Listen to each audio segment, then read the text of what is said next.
teman-teman semua, kami dari siswa kelas 5 SDN 012 Balikpapan Timur.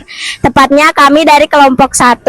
Hari ini kami akan melakukan wawancara yang bertema tentang wirausaha. Sekarang, sebelum masuk ke pertanyaannya, kami akan memperkenalkan diri satu persatu agar teman-teman tahu siapa saja anggota kelompok 1. Perkenalkan, nama saya Emilia Rapalangan. Perkenalkan, nama saya Tesalonika Trisniarti Anastasia. Perkenalkan, nama saya Wafika Aziza.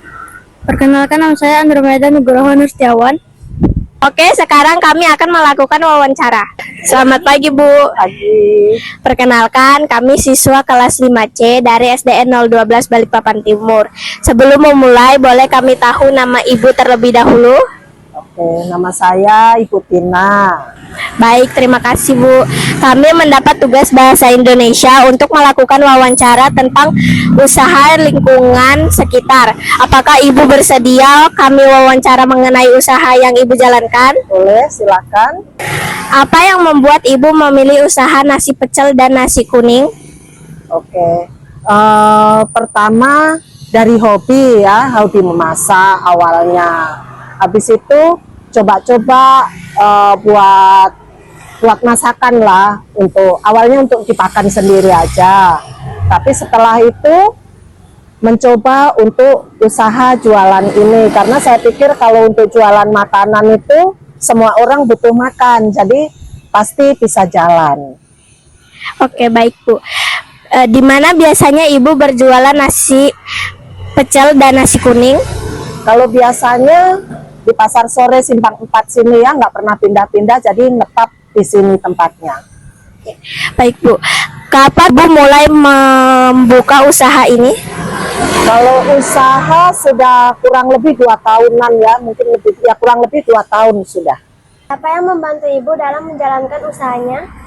Kalau yang membantu sih biasanya bapaknya, kadang-kadang bantu, dia pagi itu bantu masak. Kalau sudah siang itu kadang-kadang anak-anak bantu bersih-bersih, cuci-cuci piring, itu anak-anak bantu. Mengapa Ibu tertarik berjualan nasi pecel dan nasi kuning, bukan makanan lain? Ya itu tadi, awalnya memang dari hobi memasak. Karena memang tante itu lebih ke makanan sejenis nasi kayak gitu ya. Kalau nasi itu saya rasa semua orang membutuhkan, hari-hari orang membutuhkan untuk makan.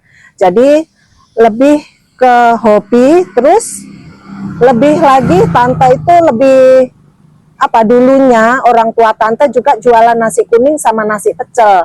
Jadi dari situlah turun ke tante. Bagaimana cara Ibu menarik pembeli agar usahanya tetap laku? Ya, pertama tentunya kalau orang jualan itu harus ramah kan sama pelanggan, sama pembeli. Yang kedua, kadang-kadang kita buat promosi atau kita buat brosur seperti itu. Tantangan yang pernah Ibu alami saat berjualan? Tantangannya biasanya kalau pas hujan ya. Kalau pas hujan itu agak sunyi, orang lalu lalang itu agak sunyi karena jualannya di tepi jalan. Yang kedua juga kadang-kadang memasaknya itu ya, kadang kesiangan, itu tantangannya. Bagaimana perasaan Ibu saat dagangannya cepat habis?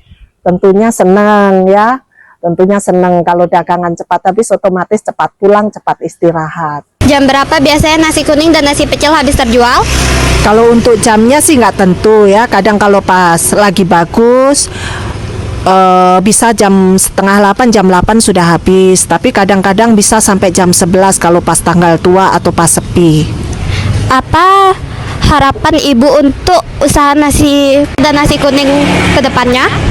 Kalau harapannya ya semakin ke depan nanti semakin lama, semakin laris, semakin lancar, semakin banyak lagi pelanggan-pelanggannya. Itu aja. Baik Bu, terima kasih Bu karena sudah bersedia meluangkan waktu untuk kami. Dari wawancara ini, kami mendapat banyak informasi yang bermanfaat tentang usaha nasi pecel dan nasi kuning yang Ibu jalankan. Semoga usaha Ibu semakin sukses dan semakin banyak pembelinya.